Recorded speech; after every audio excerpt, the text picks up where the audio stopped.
Welcome. Thank you for joining.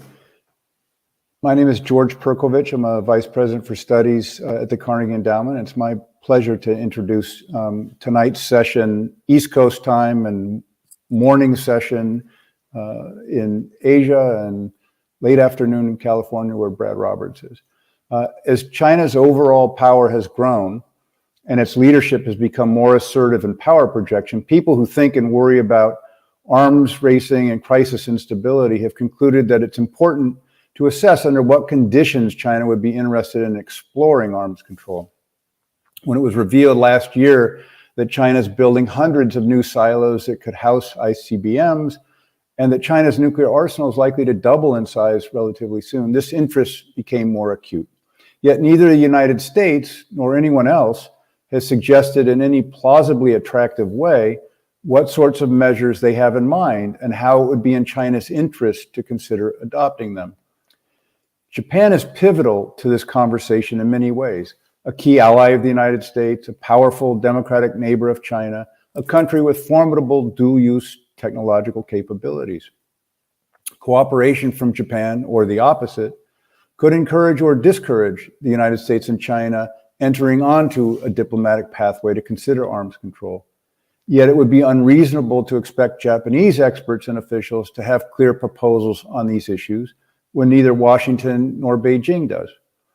Our purpose tonight, or this morning, is to advance all of our collective thinking about these issues. We at Carnegie are grateful to the Foreign Ministry of Japan for supporting this effort, and we are both grateful and fortunate to have Professor Caitlin Talmadge of Georgetown University to guide us through the two panels. Caitlin has written seminal studies on several of the issues that are likely to be raised, and last week wrote a widely read piece in the Washington Post that suggested how the war in Ukraine might inform our thinking about the security challenges in the West Pacific. So Caitlin, I turn it to you. And before doing that, also want to thank Erin McLaughlin of Carnegie, who organized this event, made it happen, and is leaving us to go work for the Department of Energy in the next near term, and we are very grateful to her for her kind contributions for several years with us here at Carnegie. Caitlin, thank you. Thank you very much, George. It's a pleasure to be here with all of you this morning, this afternoon, or this evening, wherever you are. Recent events, as George mentioned, have very much, I think, reminded everyone of the reality of potential military conflict between nuclear armed states, making it all the more urgent to consider ways to reduce escalatory risk. I share this panel with two distinguished experts, each offering a different national perspective on the question of engaging China in arms control. Dr. Tong Zhao is a senior fellow in Carnegie's nuclear policy program and has published extensively on the question we'll be discussing tonight, US-China arms control. Dr. Nobumasa Akiyama is professor of international relations at the School of International and Public Policy and the Graduate School of Law at Hitotsubashi University. He is also an adjunct research fellow at the Japan Institute of International Affairs. Before turning to each of these colleagues for their insights, I've been asked to offer a few remarks of my own from a US perspective on this theme of engaging China in arms control. And after I do that, and after they offer their initial comments, we will then continue the conversation for a bit and then bring in audience questions. So be thinking about those as you listen along. So to begin things, I'll just offer a few observations on the potential for engaging China in arms control. And for me, in considering this question, it's important to be clear about what we actually mean by arms control. Tom Schelling many years ago emphasized that arms control is not necessarily something you do with friends. It's about managing relationships with competitors or adversaries. Adversaries who, despite points of disagreement, nevertheless have areas of mutual interest, particularly in reducing the likelihood and costs of a war. He further emphasized that arms control can involve many different kinds of military cooperation between adversaries in pursuit of those ends. And I think those two concepts, the idea that adversaries can still have mutual interests and that they can pursue those interests through a variety of means, which may or may not look like formal treaties, for instance, are really vital in framing our thinking about this topic.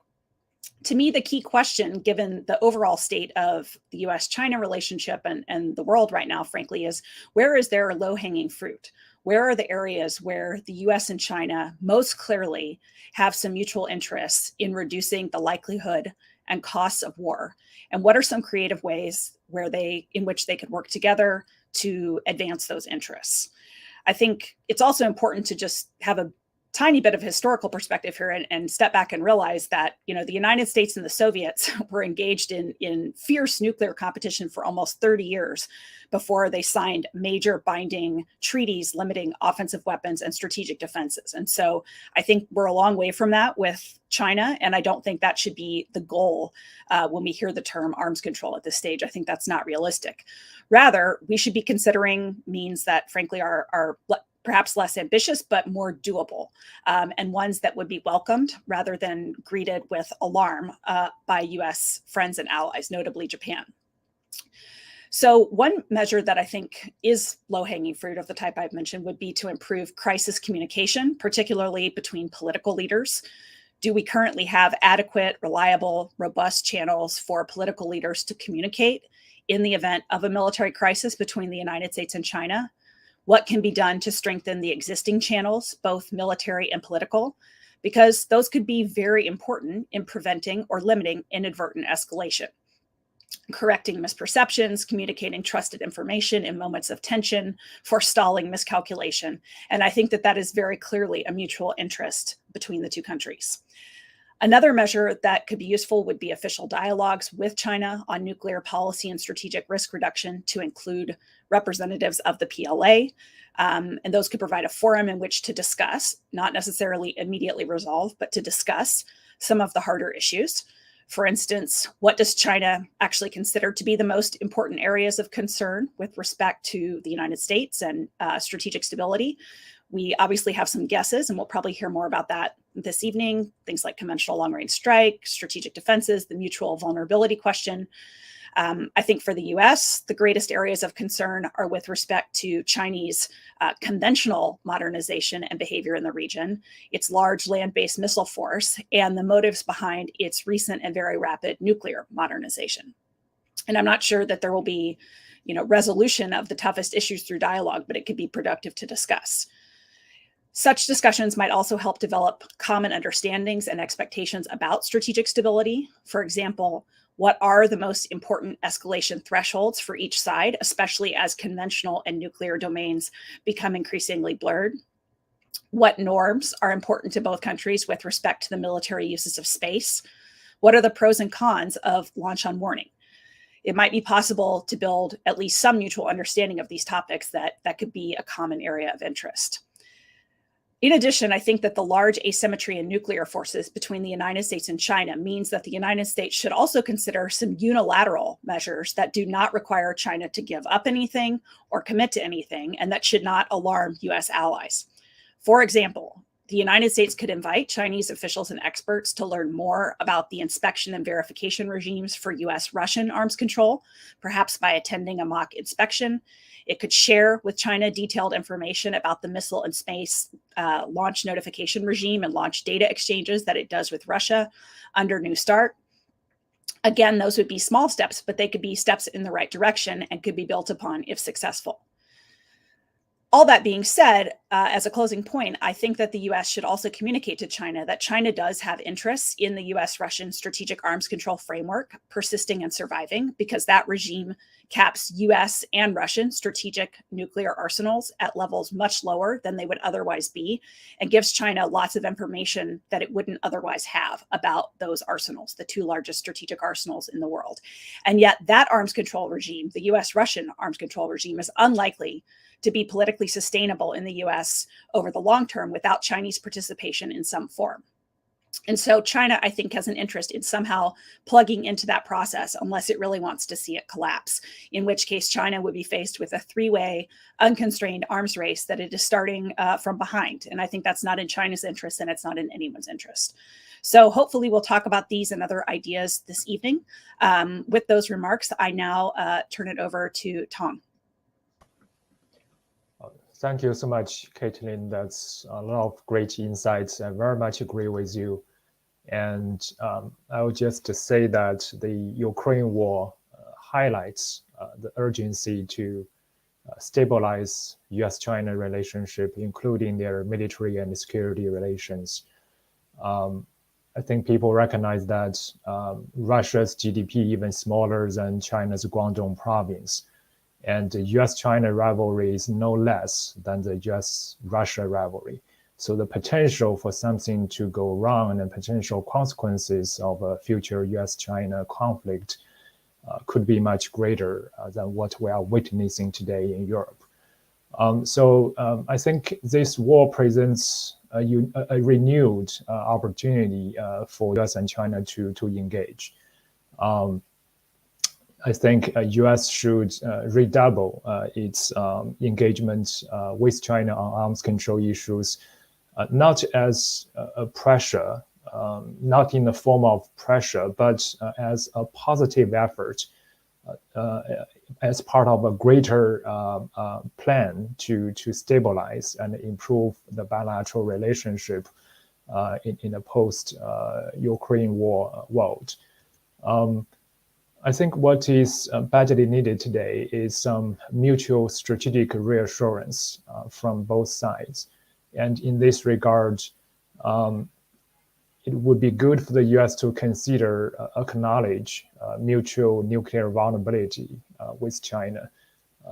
China desires this US acknowledgement. It sees the US rejection of acknowledging this as US not accepting China fundamentally and wishes to pursue nuclear primacy and wishes to threaten China's fundamental national interests. And I think US experts also generally agree that there is this de facto existence of mutual nuclear vulnerability relationship. So simply acknowledge that fact, I think, would be a positive step, which sends a strong reassuring signal. And then use this as to start a broader and deeper dialogue to discuss whether the two countries can formally accept a mutual nuclear vulnerability relationship. Because to do that also depends on what China does as well. As you mentioned, there are one important reason the US cannot formally accept mutual vulnerability with China is because of concerns from US allies, including Japan, about conventional security issues. So it would be useful that if China recognizes this linkage, it can then offer reassurance to US allies to help US and China more formally accept a mutual vulnerability relationship between themselves. There are two ways I think China can provide some reassurance to American allies regarding conventional security. One is to more explicitly renounce the option of using military means to resolve territorial disputes. At the end of the day, Chinese senior officials, including State Councilor Wang Yi, have constantly called for other countries to not use military means to resolve international disputes. So in theory, this should be acceptable to China. And the Russian invasion only makes this point even more relevant in today's international relations. And secondly, I think they can pursue some concrete arms control measures. They can explore some concrete arms control measures, including, for example, how they might be able to consider regulating the future deployment of theater-range missiles in East Asia. Clearly, one possible method is for US allies to promise not to deploy American missiles on their territory in exchange for China to limit its own deployment of theater-range missiles in China, especially near the coast. At least, I think the relevant parties can pursue some transparency measures on future planned deployment, deployed missile numbers or the general size. And that type of transparency could at least produce some confidence and predictability, and therefore help reduce overreaction. I think it's also important to acknowledge that there are fundamental political disagreements among the parties, and the Ukraine war is again a reminder that how long-standing political disagreement, disagreement on basic principles of domestic governance and external policy, could eventually lead to catastrophic consequences. And the political disagreements between US and China and the West are even more salient, I would argue, between the political disagreements between Russia and the West. So here I think it's useful to look back on the Helsinki process in the 1970s. That process helped the relevant parties to recognize the importance of sovereign rights on one hand, and also human rights and fundamental freedoms on the other. So in other words, the relevant party needs to look at their fundamental disagreements and find a way to manage them and reach some common understandings to preemptively diffuse their future conflict. And last point, I think the risk of conflict in Asia-Pacific, East Asia is not neglectable. The Ukraine war, I think, makes Taiwan conflict less likely in the near-term future. But if we watch China's domestic discussion during the two sessions, the most important annual political conference in Beijing, recently President Xi again instructed the PLA to focus on preparation for war, something he has repeatedly done in recent years. That does not necessarily mean that China will initiate war, but it does indicate that China believes there is considerable risk of military conflict. So risk reduction measures are highly important and urgent. There are already some measures between US and China which need to be further deepened and broadened, but also I think there's a need to consider including American allies. There was a China-Japan defense hotline being discussed, which is a good sign, but I think more can be done. Very last quick point, I think, to raise awareness about the risks of new technologies is part of this broader risk reduction measure that should be considered. Risks from dual-capable missiles, kinetic and non-kinetic interference with space assets, etc. China has strong interest in exploring and understanding the impact of new military technologies. And I think all sides need to better understand how modern warfare with the availability of new technologies could create new pathways for inadvertent escalation. It is time now to build such awareness. I will stop here. Thank you. Thank you very much for an excellent set of comments. Turn now to Professor Akiyama.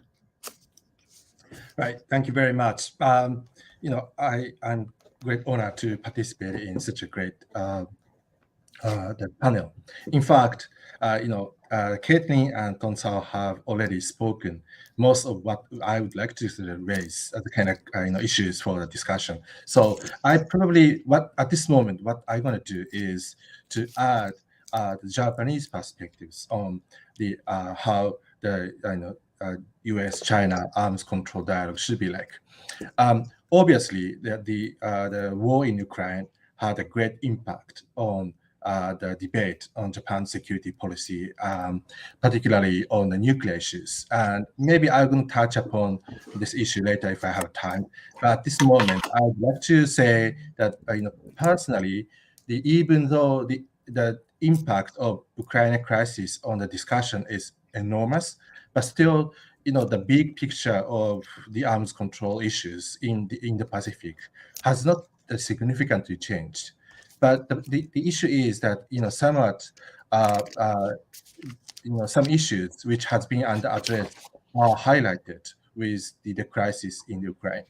And similarly, I also would like to mention that probably it's a bit premature to conclude the implication of Ukraine crisis in the Pacific at this moment, and I would like to see how this crisis ends up. What I would like to sort of propose as something that it was concerning. One, when the arms control will be in place between in the United States and China, I hope it could be multi-layered. That means, obviously U.S.-China dialogue is the first layer, but that should be linked with the layer of alliance dialogue, alliance conversation on arms control. And possibly we could also include minilateral or multilateral layer involving other regional security partners as well. So each layer has some, the objectives. Of course, obviously, between the United States and China, they need to really talk about the core arms control issues. But maybe that could start with the confidence building and better understanding on the role of arms control and so impact of arms control into the respective security policy, and what would be, as Catherine suggested, what would be the low-hanging fruits that both countries could harvest. But with regard to the layer on the alliance, and obviously Japanese concern is the so-called stability-instability paradox, and we would like to avoid that such a situation, stability-instability paradox, emerge as a result of the U.S.-China arms control. And sometimes they are kind of contradicting each other, but the best efforts should be made in order to avoid there are sort of mutual contradiction between the strengthening alliance and the improvement of U.S.-China strategic relationship. And so that also linked to the question on the whether Japan is willing to accept the U.S. acknowledgement of mutual vulnerability. So I think some argue that mutual vulnerability is the fact of life. So why don't we accept it? But that may have kind of a negative sort of implication as a kind of signaling. So if Japan is to acknowledge the U.S. acceptance of the mutual vulnerability, then we, alliance layer for this dialogue should, extensively discuss how, that would not undermine the alliance commitment and need an extraordinary reassurance. So that's something we have to discuss at the alliance layer of the arms control dialogue in the region. And secondly, I guess the missile dialogue and better understanding on the issue of missile will be important among the major players, including United States, China, Japan, and others. I think the issue of missile has already addressed by Ton, but for us, what we perceive the situation of missile is in the region is that there is a huge missile gap. So China has extensive size of the medium range or theater range missiles in the region, while U.S.-Japan alliance has no offensive capability of that range, particularly from the ground launched the capabilities. So having witnessed how vulnerable the non-allies of the United States or non-nuclear weapon states in the case of Ukraine crisis, some in Japan argued to further strengthen our own capability to possibly attack the sort of so-called enemy's base. And so, but that suggests that Japan maybe is moving toward the sort of acquiring the long-range shooting capabilities, and that possibly seen as an offensive against from the Chinese perspective. So in that case, that might affect the calculation of strategic stability between China and the United States. So inevitably, that suggests that involvement of Japan in the strategic stability dialogue is kind of indispensable. And obviously, I understand the setting the agenda for missile dialogue will be very difficult, and also the setting the framework and maybe choosing the participant is kind of another difficulty. But probably the lack of dialogue would be worse than not talking about the missile dialogue modalities. And so then, one of the major shift in the Japanese discourse on the national security strategy is particular about how to deal with the extended nuclear deterrence or nuclear capabilities. And suddenly in Japanese politics, people started to talk about the possibility of nuclear sharing. And in fact, I'm not so sure whether nuclear sharing, like the case of Europe, will be effective in improving Japan's security, and also effective in improving the kind of reassurance effects by the United States. But still, it's a fact that many politicians are now starting to talk about. At least that Japan should discuss. It doesn't necessarily mean that Japan should possess, but or Japan should pursue. But at least they said they should discuss the possibility of nuclear sharing. So the behind it is probably the anxiety of the fear of, or anxiety or fear of abandonment, and so it doesn't necessarily mean that the Japanese are concerned about the level of commitment from the United States, but still, I think it seems the Japanese some of the Japanese political community may seek more robust reassurance from the U.S. side, and if that, of course, from alliance perspective, it is really important.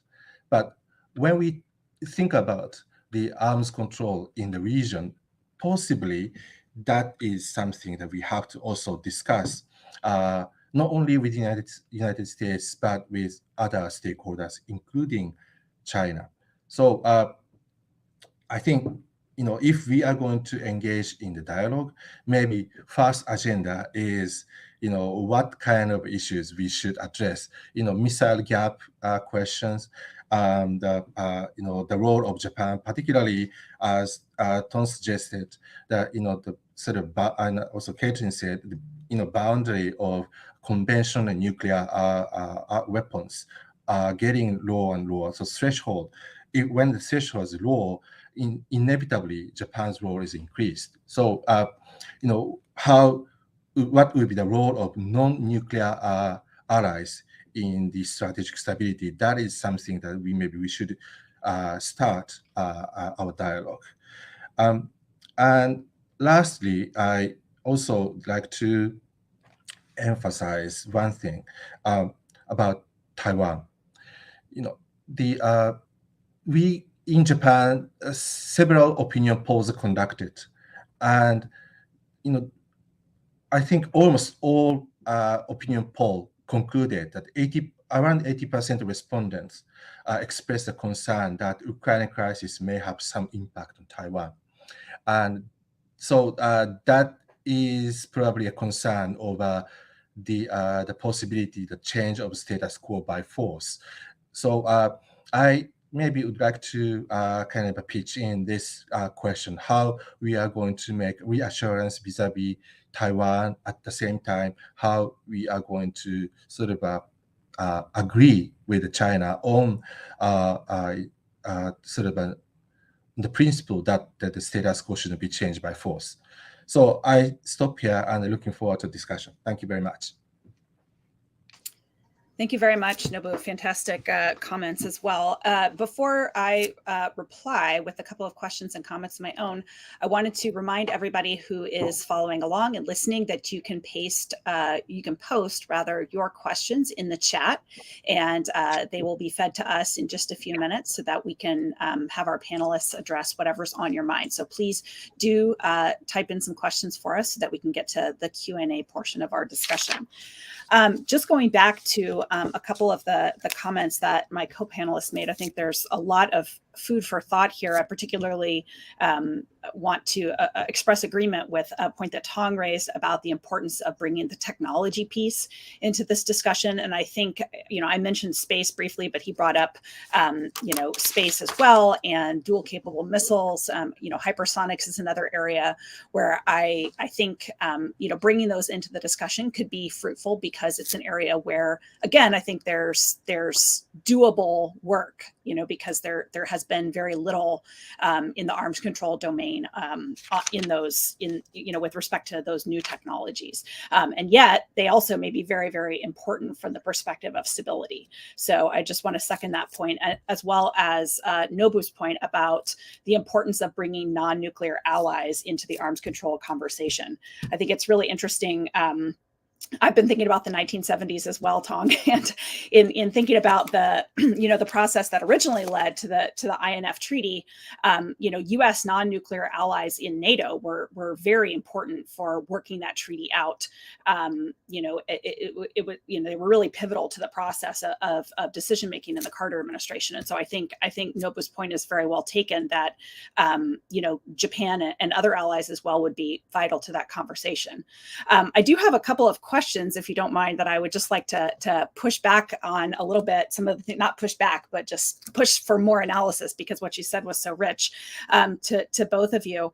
Tong, I was really taken by almost a side comment that you made, where you said that you thought, if I heard you right, that the Ukraine conflict had probably decreased the likelihood of conflict over Taiwan. And I'm just curious, if I heard you correctly, if you could elaborate a bit more on the thinking and commentary about Ukraine that you observe.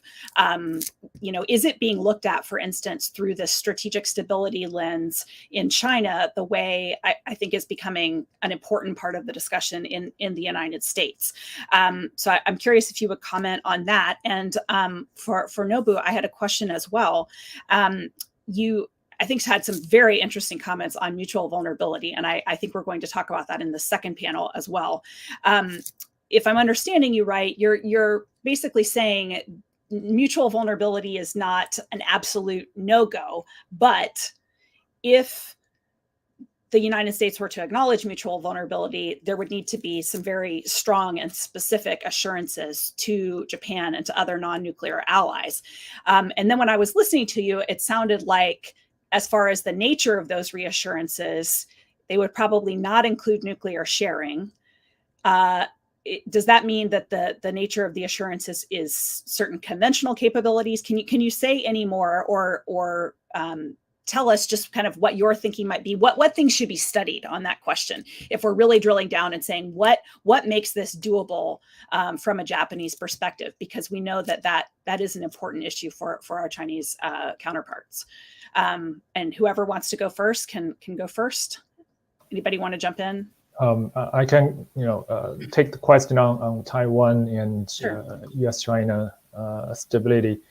I think, the Ukraine will make Taiwan, a Chinese military operation over Taiwan in the near term less likely, because China was certainly surprised by the lack of quick victory, which itself also envisioned in the future Taiwan conflict scenario, was surprised by the strong local resistance. And because of the lack of quick victory, and then the opportunity for international community to respond, provide substantial defense support, and impose crippling economic sanctions on Russia, further creates risk that all these measures could create internal instability. That's something that Chinese government cares more than unification with Taiwan. It also challenges, I think, China's assumption that taking over Taiwan would actually bolster China's international image and status, because it demonstrates China's capability and will to defend its legitimate interests, and that's something international, a leading international power needs to demonstrate. But look at how Russian image, collapsed and becomes a pariah state. I think would make China reflect on many aspects.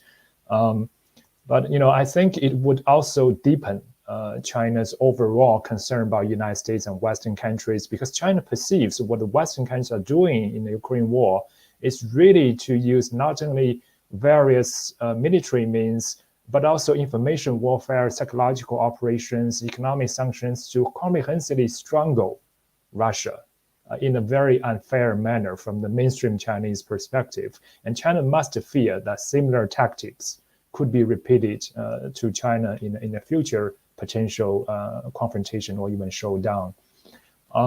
So I worry that if we look at the military landscape, given China's growing conventional military advantage in the region, I think there is less incentive for China to resort to nuclear escalation in the future conflict in the Taiwan Strait. But China will have a growing concern that U.S. may have growing incentive to escalate conduct nuclear escalation threats or actual escalation.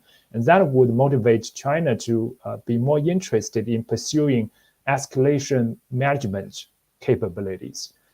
I think that would really open the flood door for a Cold War type of nuclear arms race. And this is one of the grave risks today we need to think more seriously about. Thank you, Nobu. Thank you. Thank you for a great question and also your reference to the INF Treaty. And I would like to mention briefly about the INF, and maybe we should also learn a history of this INF negotiation. And even though we are talking about regional arms control in East Asia, it has a kind of inter-regional implications. So during the negotiation of INF, in Japan really worked with the United States not to relocate SS-20 to the east of Ural Mountain Range. And so that is a concern from Japanese perspective, how how the global zero would be important. And likewise, I think when we talk about the East Asian arms control, that has an implication to South Asia in particular, and possibly to Europe. So that's something that maybe we want to note it. With regard to your question on mutual vulnerability, what I meant about reluctance on nuclear sharing is, I think we need to think about two aspects of a nuclear sharing. One is sharing the capability, or the forces. The other is the sharing the strategic planning process. And I think it is important for Japan and the United States to further strengthen dialogue on the strategic planning and mechanism for strategic planning. But with regard to the capability, anyway, the ultimate decision was made by the United States. So it doesn't necessarily mean the reassurance to Japan. I mean, the sharing the capability or stationing some nuclear capability in Japan does not necessarily lead into the reassurance for Japan. So, and alternatively, what we need to think is how maybe Japan and United States could build the sort of complementary capabilities, and maybe Japanese capability would be essential to the U.S. strategy, and how Japan could contribute. Otherwise, I mean, not about nuclear dimension, but in the conventional forces. And I think one of the lessons of the Ukraine crisis is, as Caitlin, you wrote in the piece in the Wall Street Journal, the robust conventional capability of non-nuclear ally will be very important. But also, again, that probably suggests what Ton expressed about the Chinese concern. So that is why, the strategic stability equilibrium should include this conventional aspect as well, and that inevitably lead into the trilateral dialogue, if or multi-layered sort of a discussion on the stability. Thank you. Thank you very much. A lot to go on there. I want to turn now to some questions that are coming into our chat from the audience. One of the first ones is, do China and the United States share the same concept of strategic stability, which is a vital element to reaching an agreement on arms control? And this is a question that I have as well. I think it sounds fundamental, and it really is. I'm curious for Tong and Nobu, your perspectives on how strategic stability may be viewed differently in different countries. I think this topic has been raised again by Ukraine, because I think the problem that we're observing there is there's stability in the U.S.-Russian nuclear relationship at the highest strategic level, but precisely because of the paradox that you mentioned, Nobu, there seems to be this zone in which a nuclear armed adversary believes that it can engage in conventional aggression without risk of nuclear escalation. And so it does raise the question of, does nuclear stability actually deter all the way down the escalation ladder, and what types of stability are we trying to pursue in arms control? So I'm curious, Tong and Nobu, if you might want to comment on this question. I can go first. Sure. I on the question of whether China U.S. share same understanding or concept of strategic stability, I think a short answer is no. Especially, I think they have this general agreement that we should maintain a stable relationship, avoid conflicts, certainly avoid nuclear use, etc. But I don't think the two sides have basic level common views on what strategic stability really means and its implications for the bilateral relationship. For example, China certainly wants the U.S. to make more explicit commitment to strategic stability, but what concrete measures are China expecting from the United States from that type of commitment?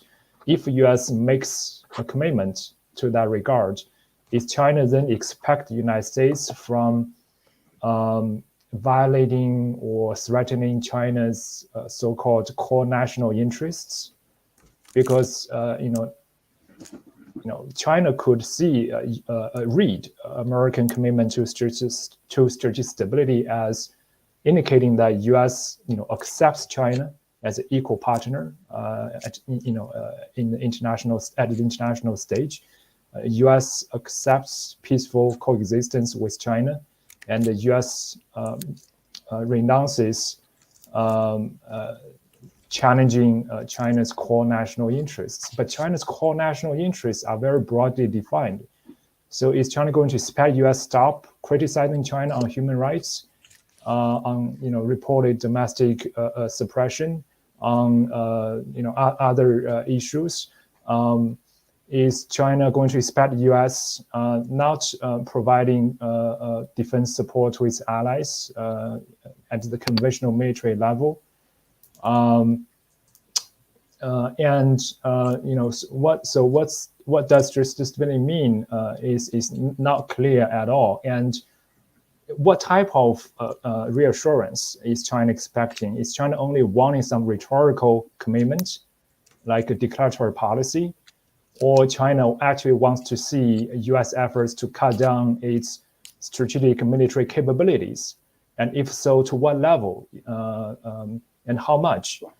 All of those are real concrete issues that haven't really been discussed. So there is no basic common standing. And I would argue that this is exactly where the two sides should start talking about, to basically find out what are each other's expectations and understandings.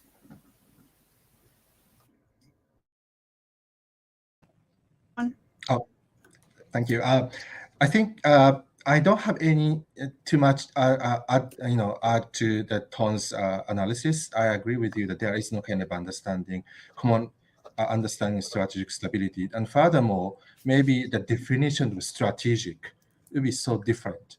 And given, as Ton suggested, sort of national core interests or strategic interests are different. So I think it's maybe that point that maybe China and the United States, and hopefully Japan included, to start dialogue. Thank you.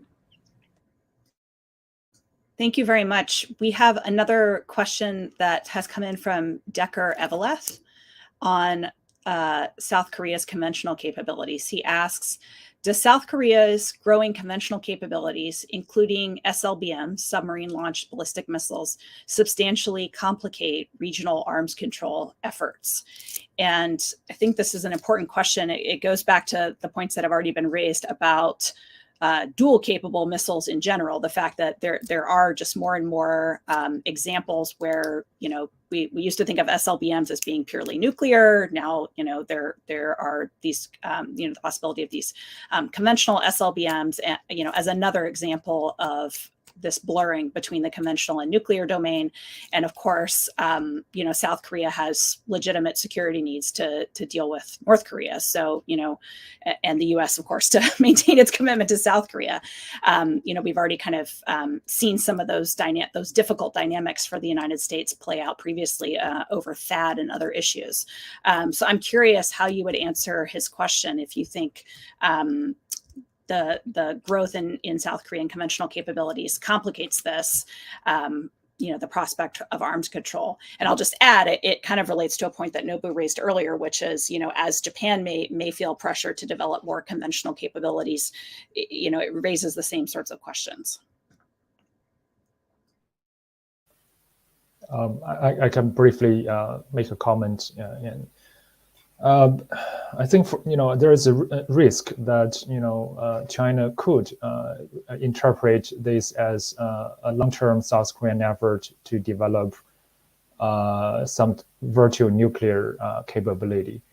Given the type of given the seriousness of distrust, I think we shouldn't underestimate that China could genuinely have that type of concern. And at the conventional level, I think a lot depends on the range of the South Korean SLBM and how many will be procured and deployed. I think it would certainly make China fear that more active South Korean submarine operations in Yellow Sea or East China or in the region could pose challenges to China's relevant military operations. The submarine, anti-submarine interactions and competition is already becoming more intensive. And China always have this concern that South Korean capabilities could be incorporated into a broader US-South Korean alliance planning and strategy, and how South Korean capabilities might become, the first wave of tech to be followed and strengthened by American capabilities later. I think that's also one way China could exaggerate could develop exaggerated threat perceptions. Another thing is, of course, China always views suspiciously how South Korea might use such weapons in a less prudent manner to provoke North Korea and leads to a broader regional conflict, and therefore leads China into a trap of war and instability on its doorstep. But I very much agree. All these issues needs more careful and substantive dialogues that at least relevant parties should have a clear understanding about each other's readings and concerns. Right. So from the alliance management perspective, I think there is not a secret that Japan and South Korea are not in a good relationship at this moment. And the US government is urging both countries to deepen further cooperations.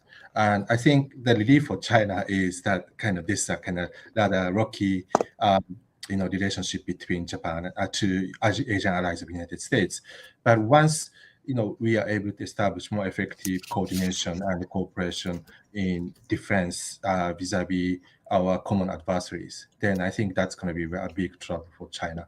And of course, that means it is really helpful for us to establish more robust sort of a deterrence architecture, or so-called integrated deterrence in the region, and along with maybe the cooperation with Australia. But it does not necessarily mean a kind of offensive vis-a-vis China, but I think that hopefully that would be a kind of inductive of China to more engage in the strategic dialogue. So that's it. Thank you. Thank you very much. I believe we are right at 7:50 here on Eastern time, at least. And so with that, I want to thank Tong Xiao and Nobu Akiyama for participating in this first panel with me. I thought it was very interesting, teed up a lot of important issues. And I believe with Aaron's assistance, we will now sign off from the first panel and sign over to the second panel, where we'll be joined by a few of our other speakers this evening. So thank you very much. And thanks for the great questions.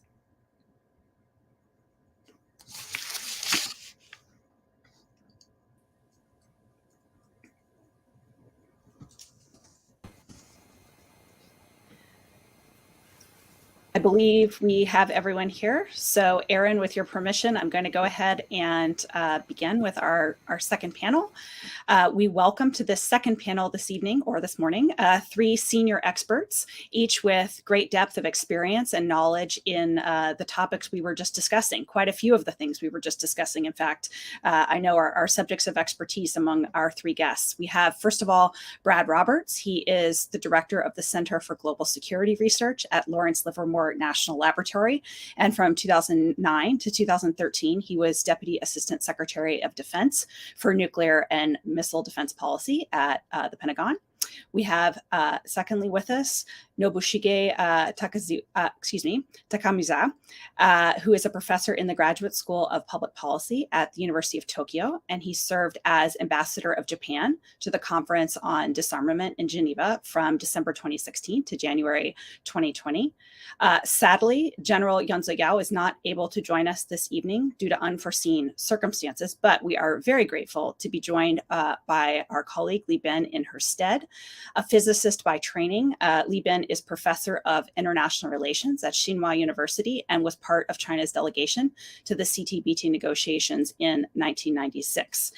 And so what we'll be doing on this second panel is giving each of our speakers an opportunity to expand as they wish on the themes of engaging China in arms control that we talked about from the first panel. And I believe, Brad, you are up first, so I will turn it over to you to offer some comments. Thank you. Thanks so much, Caitlin. Thanks to Carnegie. Thanks to the Japanese Foreign Ministry for creating this dialogue for all of us. It's an excellent group of participants. I'm grateful to be included. And I had some prepared remarks, but I kind of like to just set them aside and engage in the discussion that started with the first panel. I should offer the usual disclaimer that I'm representing my personal views. Please don't attribute them to my employer. And really to join the conversation on 2 points. One is about the variety of practical steps that were mentioned as possibilities. Dialogue at a senior level between the governments of Japan and China. I'm sorry, between the governments of the United States and China, possibly Japan.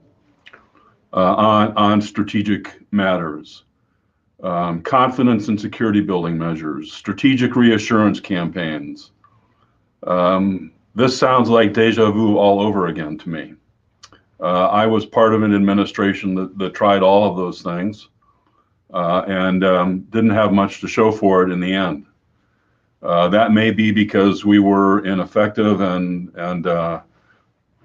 unstrategic in our approach. That may be because China wasn't ready and is ready now.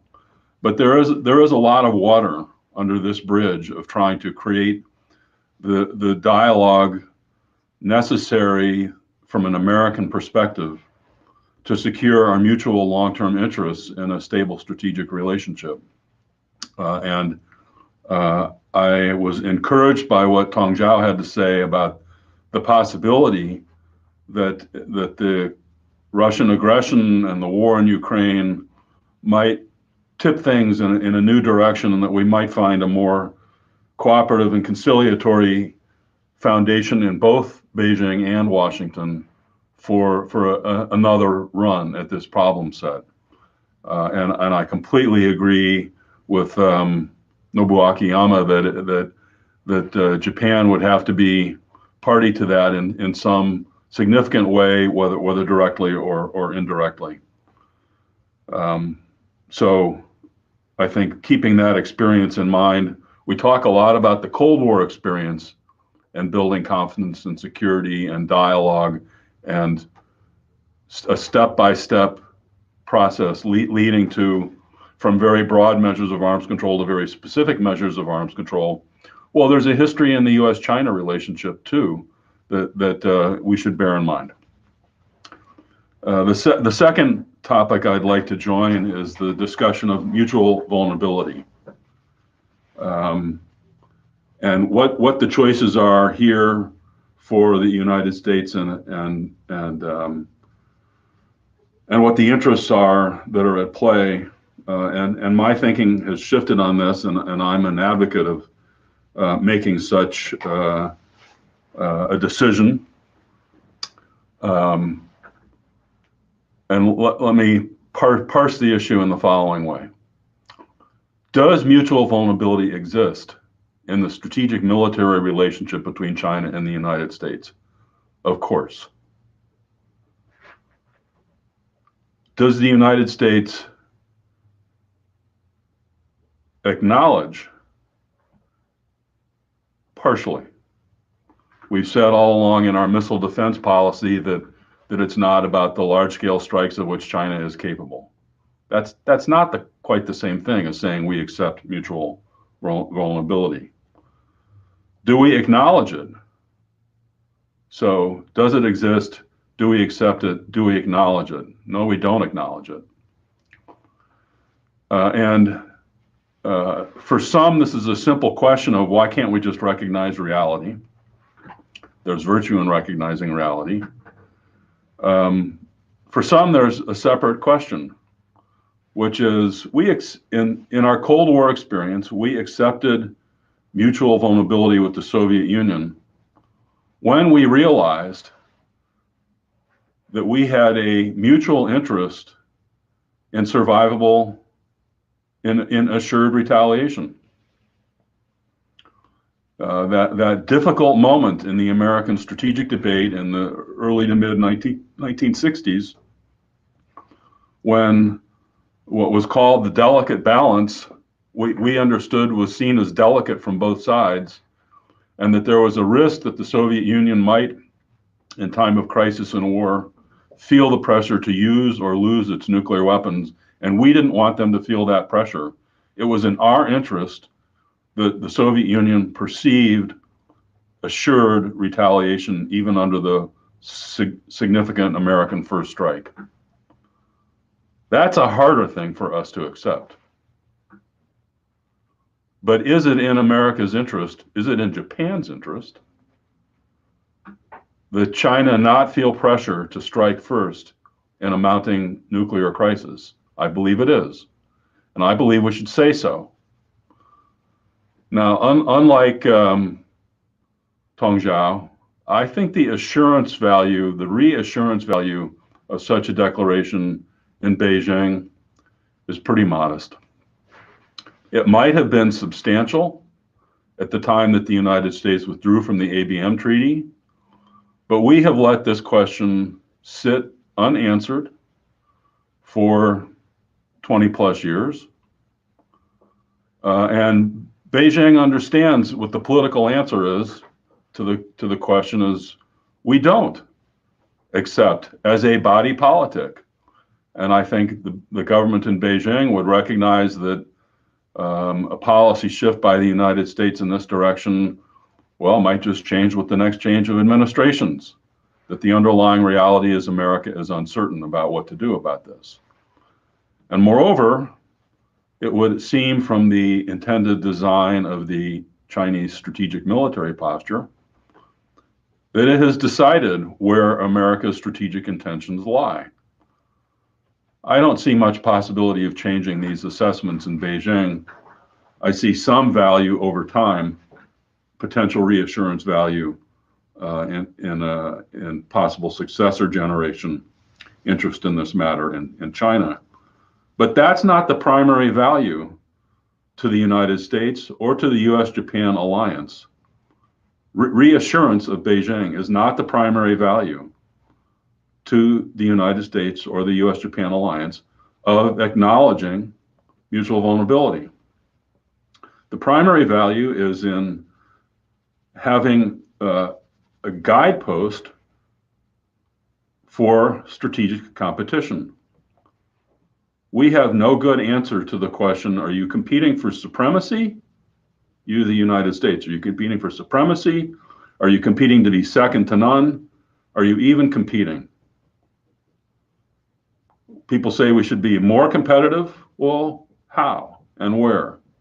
These are questions we can't answer without knowing what it is we're competing for. And if we're competing for supremacy, because we think that's within our reach, that would tell us to do all sorts of things differently from what we're doing.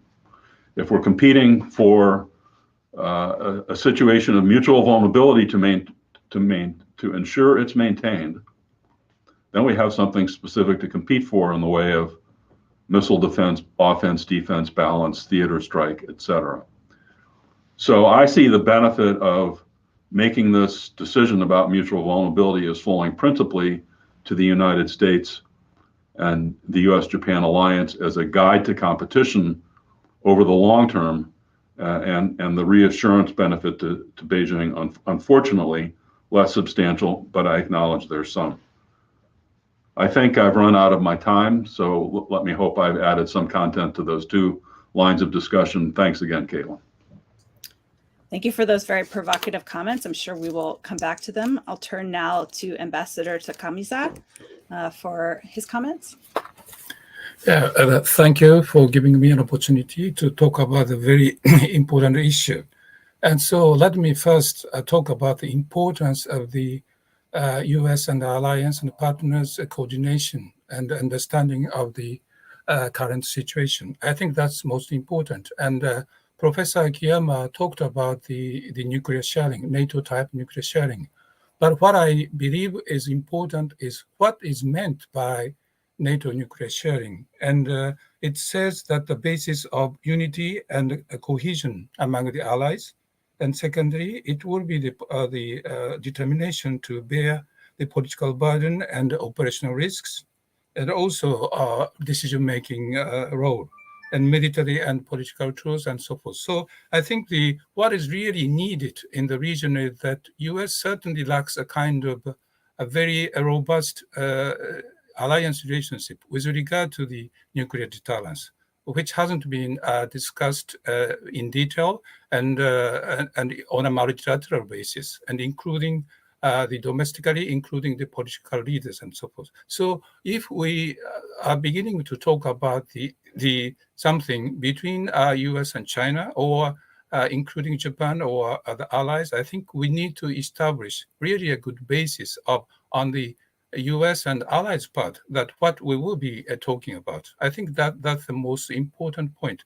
And the Japanese public and political leaders are just talking about the nuclear sharing. But what I really is important is that how to strengthen the kind of relations among allies and partners to deal with these unprecedented challenges, including the use of extended deterrence. So I think without much detail talking about that, it's increasingly difficult for Japan and other allies to talk about the deterrence issue, as well as the link between the nuclear weapons and conventional weapons.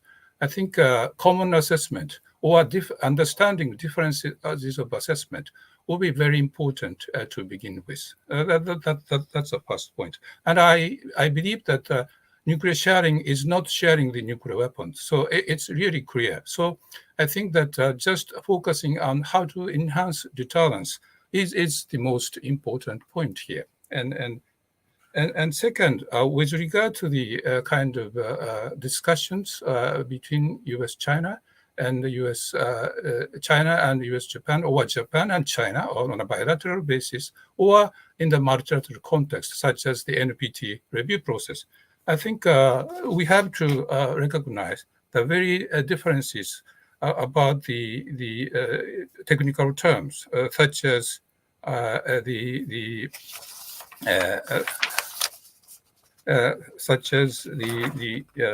definition. Strategic stability certainly is one of them. But most importantly, I think definition of status quo. Status quo's interpretation is pretty different. And coercion, what coercion means is different, for example, from US, China, and Japan. And also, what is the military? Military is a kind of comprehensive concept in China, I understand. And also superiority, defensive, balance, undermining security, competition, regional hegemony, and one China policy or peaceful settlement or unification, independence, sovereignty, rule of law, democracy. So we have so many, I think, different, understanding of the very important, terms and so forth. So I think it's really important we kind of have a much comprehensive dialogue with that conditions and to talk about what is really needed, I think, to lay groundwork for discussing the most important issues, nuclear deterrence with China. So this is really important. And given the changes of the international security environment and the information world, cyberspace, and disinformation and misinformation are spreading, and the individual kind of are talking about their own understanding of this strategy. So I think it's increasingly important to understand, I think, the differences and commonality of these basic terminology and so forth. And thirdly, if I can talk about mutual vulnerability, that's really an important concept. But do we have what mutual vulnerability means in this area? So there is a huge gap among allies and partners, even within the United States. So I think, let's begin this kind of talks in order to have establish really good interactive or integrated consultation and policy coordination mechanism within the United States and its allies and partners. I think that's the most important point. And without having that, the discussion wouldn't be sustainable enough. And also, China will raise very important questions related to conventional weapons or cooperation between U.S. and its allies and partners. I think that's really legitimate question. So in order to have a meaningful dialogue between U.S. and China, a very strong coordination mechanism within the U.S. side will be needed. And at the same time, I hope China would not hesitate to have a bilateral dialogue with regional partners, so that the Chinese doctrine can be understood very, very transparently and clearly. So I think these conditions will be needed to promote the dialogue. And I'm pretty hopeful that the current difficult situations will give some incentives for China to come to at the table and discuss these very, very challenging issues in a really serious manner, while admitting the Japanese concerns and regional concerns, which is underway. We are witnessing the huge power of Chinese conventional capability. That is a backdrop of the seemingly coercive pressure to change the status quo from the Japanese, at least from a Japanese perspective. So this I would stop there, and thank you for attention. Thank you very much, Ambassador. Li Ben? Thank you very much. I'm so honored. I'm so excited to join the discussion on how to promote arms control. We are in a very dangerous world. Arms control is important to stabilize our relations, to mitigate the problems among us, to avoid escalation, confrontation, and even worse. So I like arms control. I like to see dialogues among countries, among scholars. I think Brad knows that how much I have done for developing, maintaining such kind of dialogues. So I like it. I like to work with Japanese colleagues, American colleagues to promote such kind of dialogues and to develop ideas on arms control. First. Second, I slightly disagree on the title of the event. The title of the event sounds that the United States and Japan like arms control more, China likes arms control less. That's not a fact.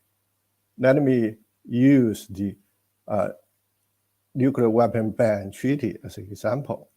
China's position on this treaty is much softer than the United States and Japan. Right. Another example is JCPOA, the Iranian nuclear deal. China made a substantial contribution to the conclusion of the treaty, but the United States withdrew from the treaty, right, and sanctioned China for supporting the treaty. So it's not fair to say that China likes arms control less. And I would like to change the title of the event to something like how the arms control advocates in different countries talk to each other, engage each other to help arms control. That would be much more real, much more useful. And third, today I received a lot of threatening messages from our Japanese colleagues than arms control messages.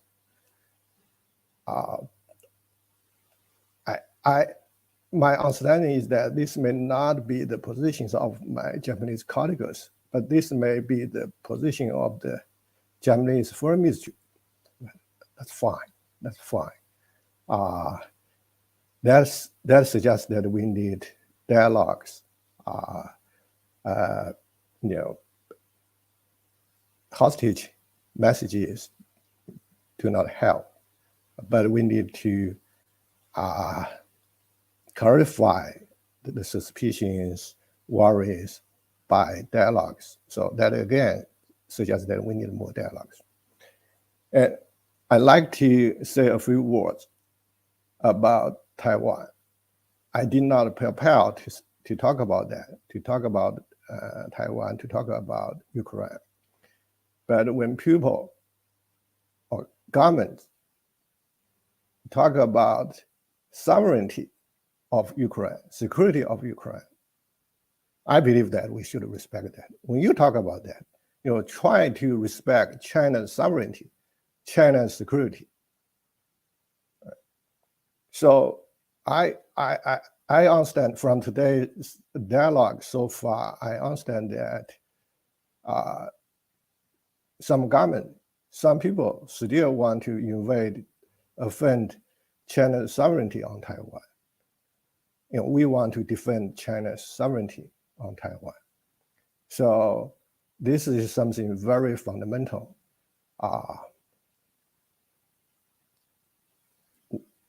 I don't think, I like war.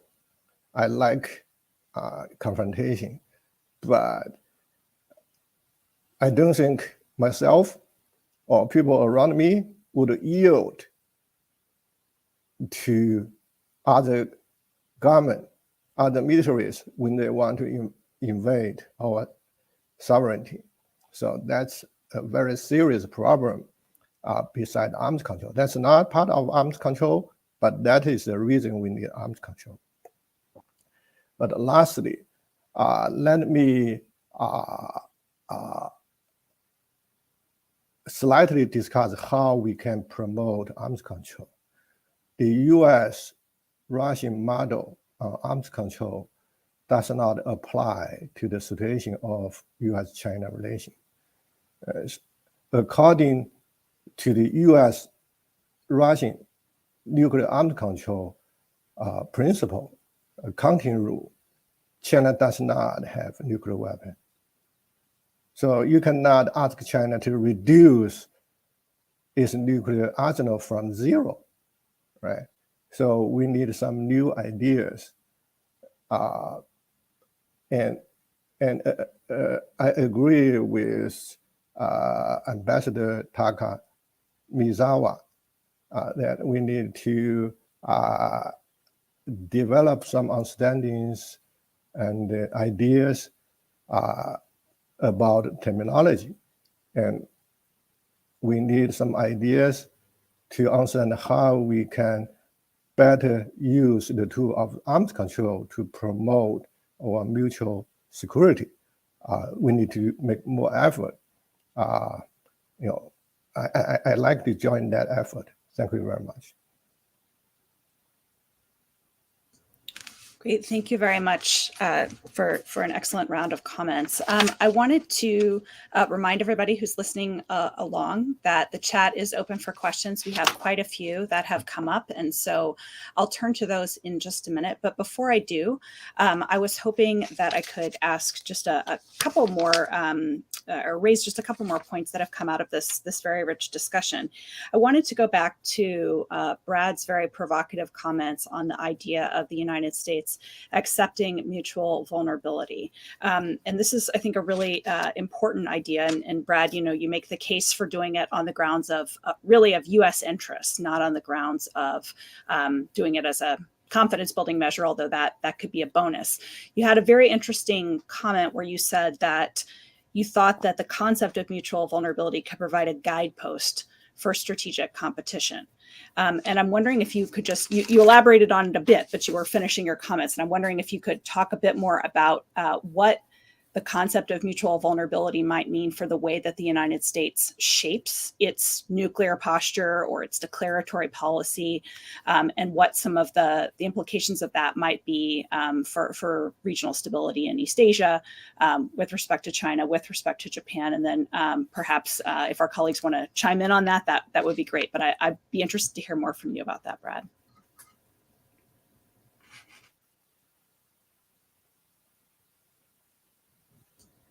You're muted. Thank you. I think the question is best answered.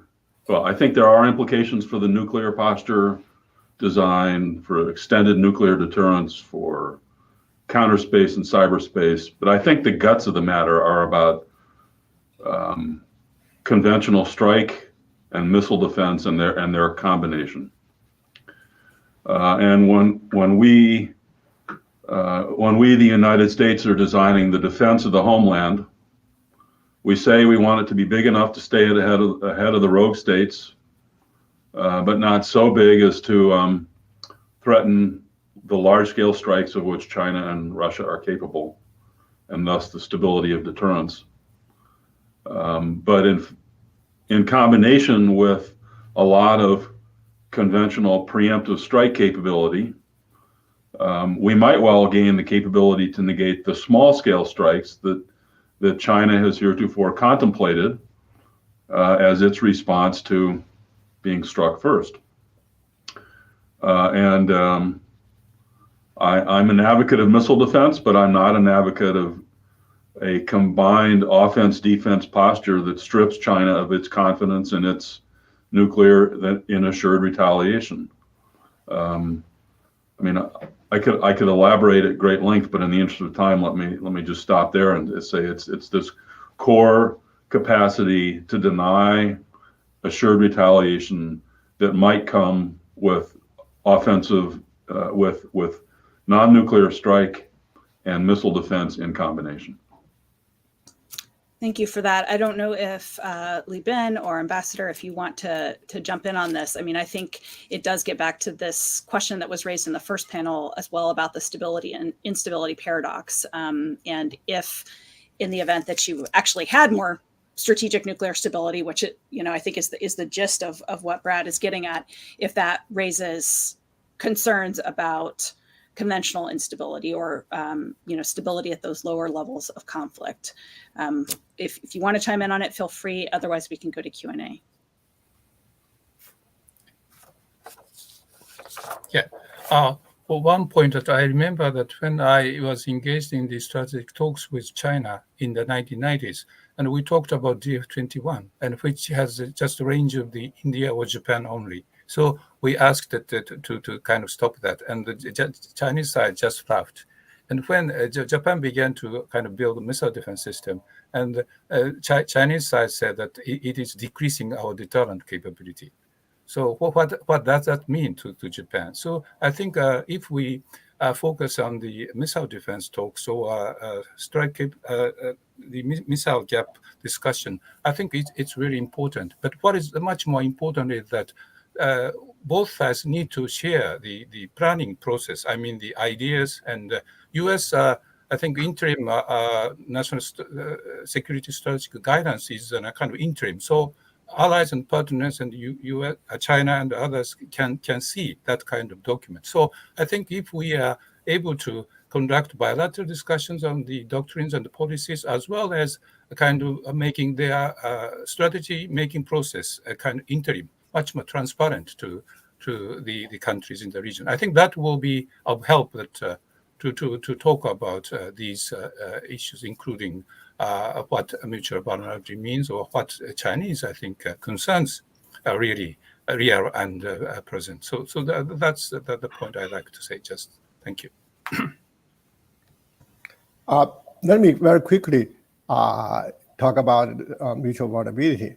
There are two ways to understand that. One way is so-called McNamara criteria. That require a few hundred retaliatory nuclear warheads. I very much believe that China's nuclear force is below that.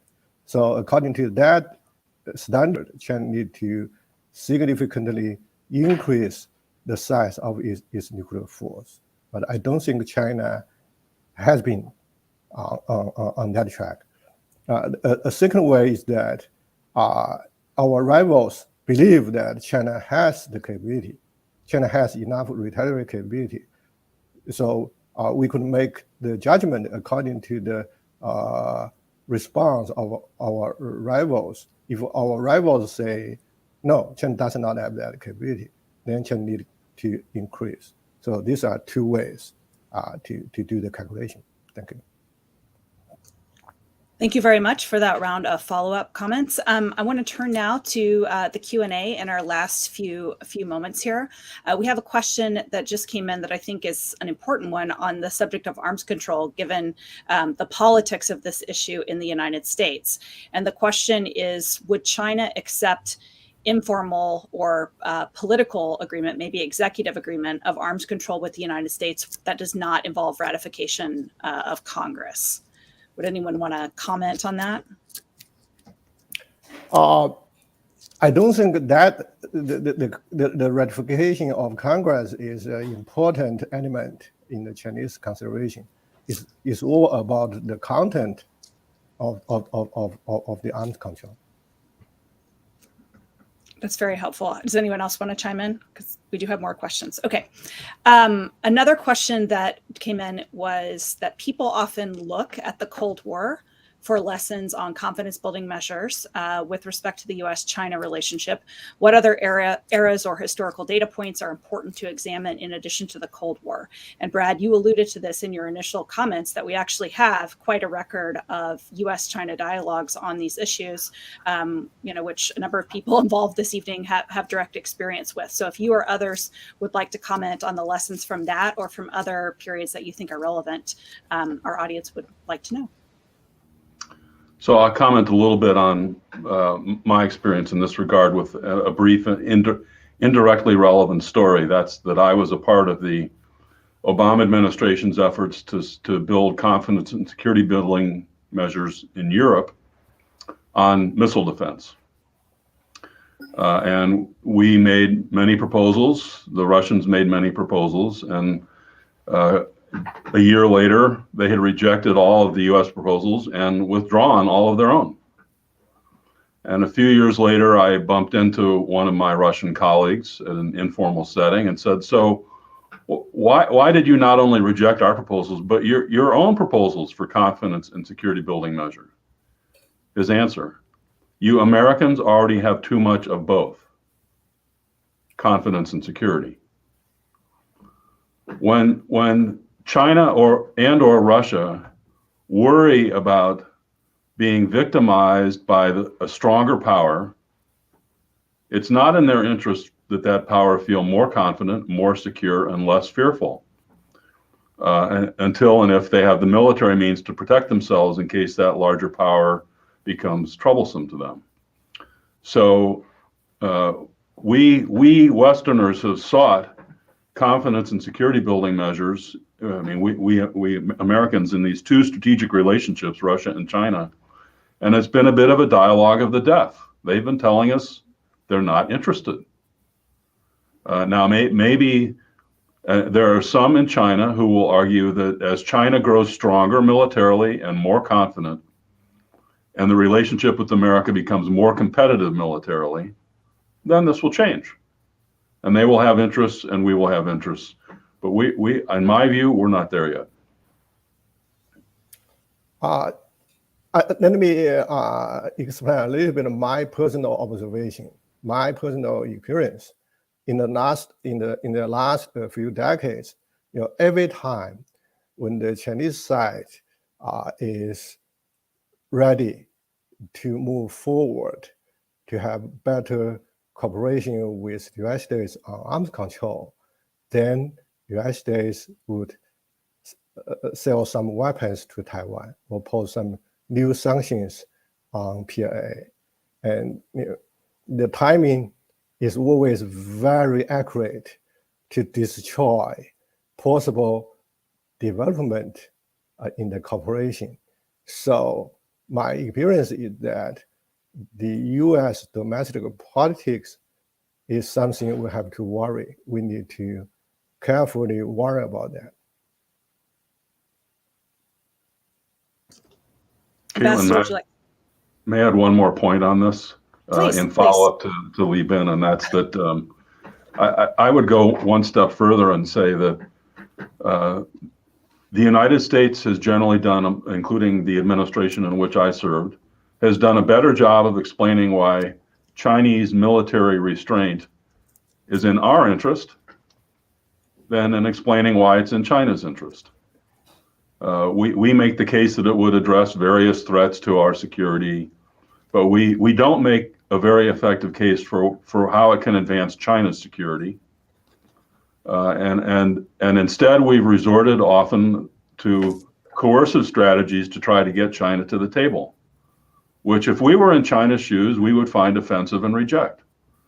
So as much as I fault the Chinese government for its unwillingness to join us in the needed dialogue, it's not as if we're without blame for the lack of progress on arms control so far.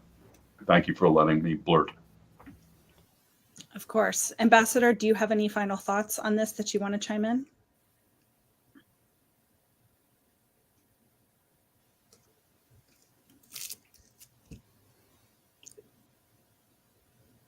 Oops, we can't hear you. Thank you. I just I think add one point that the kind of area that I would like to focus on is the outer space and the cyberspace and so forth. I think risk reduction is really urgent, and Japan is focusing on that kind of element. So I hope that the risk reduction discussion and endeavors to have some framework would be in all interests. Thank you. I just stop there. Thank you very much. We are almost at time. So all that remains for this evening is to thank our many listeners for the great comments and questions that they put into the chat. My understanding is that this will be recorded. So if people want to review it or share it later on, it should be up on the website. I'd also like to thank our panelists, both in the first and the second panel, for a great discussion tonight. And of course, thank Carnegie and George Perkovich for hosting us. With that, I will close the discussion for this evening. Thank you very much.